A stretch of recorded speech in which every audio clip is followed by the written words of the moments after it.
Hello friends, pre diabetes एक common problem है। Pre diabetes मतलब डायबिटीज़ होने के पहले वाला स्टेज, जब शुगर लेवल्स नॉर्मल से बढ़ तो जाते हैं लेकिन डायबिटीज़ के लिए जो कट ऑफ है उस तक नहीं पहुंच पाते हैं। ये एक इम्पॉर्टेंट स्टेज है जब पेशेंट अगर प्रॉपरली उसको मैनेज करे, कंट्रोल करे तो डायबिटीज़ के होने को रोक सकता है। आज हम बात करेंगे प्री डायबिटीज़ से संबंधित कुछ इंपॉर्टेंट सवालों के बारे में, जिनका हमने कलेक्शन बनाया है जो आपके दिमाग में आते हैं और उन्हें हम आंसर करने का प्रयास करेंगे। यूजुअली प्री डायबिटीज संबंधित हमने ऑलरेडी 2 वीडियोस अपने चैनल पर किए हैं, पर आज कई क्वेश्चन जो हमने नहीं आंसर किए थे या नहीं डिस्कस किए थे, आज हम और डिस्कस करेंगे। टॉपिक पर जाने से पहले जो लोग हमारे चैनल पर नए हैं उन्हें रिक्वेस्ट करूँगा कि चैनल को सब्सक्राइब करें, वीडियोज़ को लाइक और शेयर करें।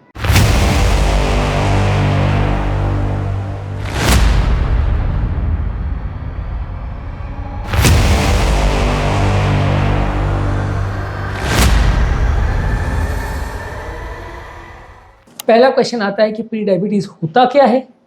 प्री डायबिटीज़ का बेसिकली मतलब ये है कि डायबिटीज़ के पहले वाला स्टेज, यानी डायबिटीज़ के लिए अगर फास्टिंग का कट ऑफ शुगर का 125 मिलीग्राम है, अगर पेशेंट को 100 से 125 के बीच में अगर शुगर रह रहा है खाली पेट वाला, तो वो प्री डायबिटीज़ में आएगा।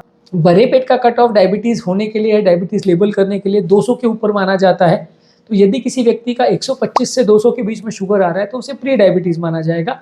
ये स्टेज ऐसा है जब व्यक्ति का शुगर कंट्रोल कॉम्प्रोमाइज़ हो चुका है लेकिन डायबिटीज़ पूरी तरह से चालू नहीं हुआ है। तो इस स्टेज पर अगर डायबिटीज़ को डिटेक्ट कर लिया जाए या इस स्टेज पर डायबिटीज़ को अगर ट्रीटमेंट चालू कर दिया जाए तो डायबिटीज़ के होने को कुछ हद तक रोका जा सकता है। अगला सवाल जो हम हमसे पूछते हैं वो है प्री डायबिटीज़ के बारे में पता कैसे चले, इसके सिम्टम्स क्या होते हैं। तो देखिए, ये जानना ज़रूरी है कि प्री डायबिटीज़ के कुछ खास सिम्टम्स नहीं होते हैं। ज़्यादातर जो सिम्टम्स चालू होते हैं वो हाई शुगर लेवल की वजह से, प्यास ज़्यादा लगना, भूख ज़्यादा लगना, पेशाब ज़्यादा होना या कमज़ोरी लगना, वज़न कम ज़्यादा होना, ये सारे सिम्टम्स ज़्यादातर शुगर लेवल ज़्यादा होने के बाद ही आते हैं। प्री डायबिटीज़ वाले रेंज में ये सारे सिम्टम्स थोड़े लेवल पर मौजूद हो, ऐसा हो सकता है, पर ज़रूरी नहीं है कि प्री डायबिटीज़ वाले पेशेंट में ये कोई भी सिम्टम्स मौजूद हो। इसीलिए आपके लिए ज़रूरी है कि आप प्रॉपरली जाँच करवाते रहें, शुगर लेवल्स को बार बार टेस्ट करें, ताकि अगर आपको कोई शुगर वैल्यूज़ ज़्यादा आ रहे हैं और आपको अगर प्री डायबिटिक रेंज में शुगर वैल्यूज़ आ चुके हैं तो आपको पता चले और आप उसका ट्रीटमेंट प्लान कर सको।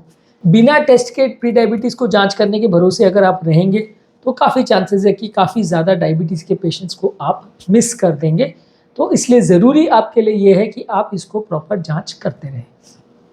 अगला क्वेश्चन ये है कि प्री डायबिटीज़ को डायग्नोज कैसे करते हैं। प्री डायबिटीज़ को बेसिकली फास्टिंग, पोस्टप्रैंडियल या HbA1c की वैल्यूज जो शुगर की आती है उसके बेसिस पे ही डायग्नोज किया जाता है। इसके अलावा अगर साथ में सिम्टम्स और मल्टीपल शुगर वैल्यूज ज़्यादा आ रही हो तो आप पेशेंट को डायबिटिक या प्री डायबिटिक लेबल कर सकते हो, लेकिन ज़्यादातर इसको डायग्नोज करने के लिए टेस्ट की ही और खासकर शुगर के वैल्यूज़ के ब्लड टेस्ट की ज़रूरत पड़ती है। इनडायरेक्ट तरीक़ों से इसको जज कर पाना थोड़ा मुश्किल है। अगला क्वेश्चन ये आता है कि प्री डायबिटीज़ होता किसको है, ये रिस्क फैक्टर क्या है इसके। जिन लोगों का भी फैमिली हिस्ट्री है, जो लोग फिजिकली इनएक्टिव है, वज़न ज़्यादा है, जो लोग को और शारीरिक बीमारियां हैं जैसे ब्लड प्रेशर है, कोलेस्ट्रॉल है, किडनी का प्रॉब्लम है, ऐसे लोगों को होने का चांस ज़्यादा रहता है। इसके अलावा जो लोग व्यसन करते हैं, स्मोकिंग, गुटखा, अल्कोहल लेते हैं, जो लोग अनहेल्दी डाइट लेते हैं, दिमाग पर स्ट्रेस या तनाव लेते हैं, ऐसे लोग को डायबिटीज़ या प्री डायबिटीज़ होने का चांस ज़्यादा है। प्री डायबिटीज़ के रिस्क फैक्टर और डायबिटीज़ के रिस्क फैक्टर लगभग सेम ही होते हैं। प्री डायबिटीज़ बेसिकली डायबिटीज़ होने के पहले वाला स्टेज है, तो होने के कारण लगभग ज़्यादातर सेम ही होते हैं। अब अगला इंपॉर्टेंट सवाल है कि प्री डायबिटीज़ को क्या रिवर्स किया जा सकता है।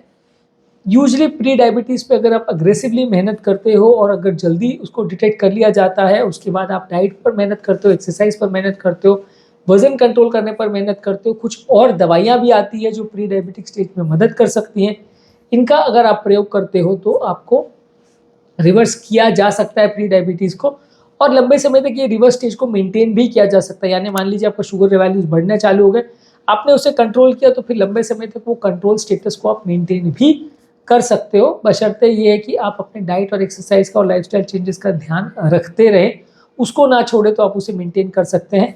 मैं खुद भी इसका एग्जाम्पल हूँ कि मैंने खुद लगभग 7-8 साल पहले मुझे प्री डायबिटीज स्टेज चालू हो गया था। शुगर वैल्यूज़ मेरी उस टाइम पे ज़्यादा आने लगी थी, लगभग 100-125 के रेंज में आने लगी थी, और शुगर लेने के बाद जो ग्लूकोज टॉलरेंस टेस्ट है उसका वैल्यूज़ भी काफ़ी ख़राब आया था।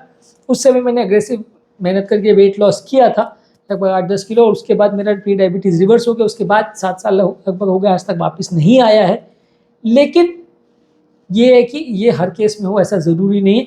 मेरे केस में तो खैर ये हुआ कि वज़न वापस बढ़ भी गया तो भी प्री डायबिटीज़ वापस नहीं आया। लेकिन ये है कि हर केस में ऐसा हो ज़रूरी नहीं है, पर हाँ प्री डायबिटीज़ पर अगर मेहनत की जाए तो उसे रिवर्स किया जा सकता है। अगला क्वेश्चन जो आता है वो है प्री डायबिटीज़ वाले व्यक्तियों को क्या खाना चाहिए। प्री डायबिटीज़ वाले पेशेंट को लगभग डायबिटीज़ जैसा ही डाइट खाना चाहिए। होल ग्रेन्स यानी वो ग्रेन्स जिस पर हस्क होता है, जैसे oats, barley, quinoa, brown rice और होल व्हीट, उनको लेना चाहिए। फैट फ्री प्रोटीन्स लेने चाहिए, खासकर वेजिटेबल सोर्सेज ऑफ प्रोटीन जैसे दालें, अंकुरित चीज़ें, सोयाबीन है, वो सब लेना चाहिए। सब्जियां ज़्यादा लेनी चाहिए, फ्रूट्स ज़्यादा लेना चाहिए, हेल्दी ऑयल्स लेना चाहिए। फैट्स और हाई ग्लाइसेमिक इंडेक्स वाले फूड स्टफ को कम रखना चाहिए। अगला क्वेश्चन ये आता है कि ग्लाइसेमिक इंडेक्स क्या होता है। ग्लाइसेमिक इंडेक्स बेसिकली एक वैल्यू है कि खाना खाने के बाद एक पर्टिकुलर खाद्य पदार्थ को लेने से कितना शुगर वैल्यू बढ़ जाता है। जिन खाद्य पदार्थों का ग्लाइसेमिक इंडेक्स ज़्यादा होता है उनको खाने के बाद आपका शुगर जल्दी बढ़ जाता है। जिन खाद्य पदार्थों का ग्लाइसेमिक इंडेक्स कम होता है उनको खाने के बाद शुगर नहीं बढ़ता है। तो यदि आपको प्री डायबिटीज़ है तो आपको ऐसे खाद्य पदार्थों पर फोकस करना चाहिए जिनका ग्लाइसेमिक इंडेक्स कम है। यदि आप इसका उल्टा करते हैं और ऐसी चीज़ों को खाते हैं जिनका ग्लाइसेमिक इंडेक्स ज़्यादा है तो आपको डायबिटीज़ होने का चांस बढ़ जाएगा, क्योंकि बॉडी को उसमें इंसुलिन बनाने के लिए ज़्यादा मेहनत करनी पड़ती है। ज़्यादा मेहनत मशक्क़त अगर इंसुलिन बनाने के लिए बॉडी को करना पड़ेगा तो ये बॉडी में स्ट्रेस हार्मोन्स रिलीज़ करेगा, पैनक्रियास का प्रोडक्शन कम होगा और आपको फुल ब्लोन डायबिटीज़ होने का चांस बढ़ जाएगा। तो लो ग्लाइसेमिक इंडेक्स वाले खाद्य पदार्थों को आपको फोकस करना चाहिए। अगला क्वेश्चन लोग हमसे पूछते हैं कि यदि हम डाइट और एक्सरसाइज करते हैं तो कितना जल्दी उसका शुगर रिवर्सल पर इफेक्ट देखा जा सकता है। ज़्यादातर मान के चलिए कि यदि आप अग्रेसिव एक्सरसाइज कर रहे हैं तो लगभग 1 आध महीने में उसका इफेक्ट देखा जा सकता है। तुरंत आपने कल एक्सरसाइज की और आज शुगर कम हो जाएगा, ऐसा होना थोड़ा मुश्किल है। आप अग्रेसिवली वेट लॉस करें और उसको मेंटेन करें, डेली एक्सरसाइज करें, डेली ध्यान रखें डाइट का, तो लगभग 1 महीना या 2 महीने में आपको उसका इफेक्ट देखने को मिल सकता है। अगला क्वेश्चन जो आता है कि क्या प्री डायबिटीज़ के स्टेज में मेडिसिन लेना अनिवार्य है। यूजुअली प्री डायबिटीज़ वाले स्टेज में कुछ मेडिसिन ऐसी आती हैं जो प्री डायबिटीज़ को डायबिटीज़ के कन्वर्जन में ना हो उसमें मदद करती है, जैसे कि AC इनहिबिटर्स या आपका SGLT2 इनहिबिटर्स जो डायबिटीज़ के लिए दी जाती है। ये बॉडी के एंडोथेलियल डिस्फंक्शन को कम करती है तो डायबिटीज़ होने का चांस को कम करती है। पर प्री डायबिटीज़ वाले फेज़ में आपको मेडिसिन का उतना ज़रूरत नहीं पड़ता। आप इस स्टेज में ज़्यादातर डाइट और एक्सरसाइज से अपना शुगर लेवल्स को मेंटेन कर सकते हो और उसे मेंटेन करने का लंबे समय प्रयास कर सकते हो। कुछ सिलेक्टेड लोगों को मेडिसिन दी जा सकती है पर हर व्यक्ति को मेडिसिन दें ऐसा ज़रूरी नहीं। अगला क्वेश्चन ये आता है कि प्री डायबिटीज़ को रिवर्स करने के लिए कितना एक्सरसाइज करना चाहिए। यूजली आपको लगभग आधा घंटा डेली एक्सरसाइज करना चाहिए, यानी हफ्ते में 150 मिनट एक्सरसाइज करना चाहिए। मैं यूजली रिकमेंड करता हूँ कि लगभग आपको डेली आधा से 1 घंटा एक्सरसाइज करना चाहिए। जितना ज़्यादा करें उतना ज़्यादा अच्छा, और एक भी दिन मिस ना करें तो ज़्यादा अच्छा है। फिर भी अगर 1 आध दिन आपको कोई प्रॉब्लम की वजह से नहीं कर पा रहे हो तो चलेगा, पर आइडियली आपको डेली ही एक्सरसाइज करना चाहिए और लगभग आधे से 1 घंटा करना चाहिए। मैं रिकमेंड करता हूँ कि एटलीस्ट 1 घंटा करना चाहिए। इसके अलावा अगला क्वेश्चन ये आता है कि कौन से तरह की एक्सरसाइज करनी चाहिए। आपको ज़्यादातर एरोबिक एक्सरसाइज या जो एक्सरसाइज में श्वास फूलती है वो सारी एक्सरसाइज पर ज़्यादा फोकस करना चाहिए। Walking, running, jogging, swimming, dancing, yoga, pranayama, ये सारी एक्सरसाइज को आप ज़्यादा करेंगे तो ज़्यादा अच्छा है।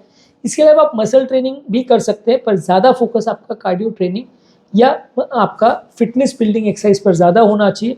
मसल ट्रेनिंग करना चाहिए, उससे कुछ फ़ायदा ज़रूर होगा, लेकिन बहुत ज़्यादा उस पर फोकस करने से फ़ायदा उतना नहीं होगा। यदि हम प्री डायबिटीज़ को ट्रीट ना करें तो क्या प्रॉब्लम होगी। यदि हम प्री डायबिटीज़ को ट्रीट नहीं करते हैं तो थोड़े समय में वो फुल ब्लोन डायबिटीज़ में जा सकता है, और फिर जो डायबिटीज़ की कॉम्प्लिकेशंस है जैसे हार्ट पर डैमेज होना, किडनी पर डैमेज होना, आंखों पर, ब्रेन पर, सब जगह डैमेज होना, वो कार्यक्रम चालू हो जाता है। तो अगर आप इसको नहीं ट्रीट करते तो कुछ समय में ये फुल ब्लोन डायबिटीज़ में जा सकता है। अगला क्वेश्चन ये आता है कि क्या हर केस जिनको प्री डायबिटीज़ होता है सबको रिवर्स किया जा सकता है। यूजली हर केस जिनको प्री डायबिटीज़ है अगर वो अग्रेसिवली मॉडिफाई करे लाइफस्टाइल तो लगभग 60% केसेस में उसको रिवर्स किया जा सकता है। हर केस में ऐसा हो ज़रूरी नहीं है। Aggressively lifestyle modification, diet, exercise और सब चीज़ पर आप ध्यान देंगे तो 50 to 60% केस में आपको सक्सेस मिलेगा। फिर भी अगर आप ध्यान देते हो तो उसके बावजूद भी हर केस में ऐसा हो जाएगा ज़रूरी नहीं है। आपकी बॉडी कैसी, आपकी तासीर कैसी, ओवरऑल फिटनेस कैसी और कितना आप एक्सरसाइज कर रहे हो, कितना ध्यान रख रहे हो, ये सारी चीज़ों पे डिसाइड होगा कि आपके केस में प्री डायबिटीज़ रिवर्स होगी या नहीं होगी। तो आज के टॉपिक में हमने प्री डायबिटीज संबंधित कुछ इंपॉर्टेंट क्वेश्चंस पर बात करी। उम्मीद करूंगा कि आपके काफ़ी क्वेरी सॉल्व हो गए होंगे। ये इस टॉपिक का पार्ट 1 था। इसके अलावा भी काफ़ी क्वेश्चंस बाकी हैं जो हम इस टॉपिक के पार्ट 2 में डिस्कस करेंगे। जो लोग हमारे चैनल पर नए हैं उन्हें रिक्वेस्ट करूँगा कि चैनल को सब्सक्राइब करें, वीडियोज़ को लाइक और शेयर।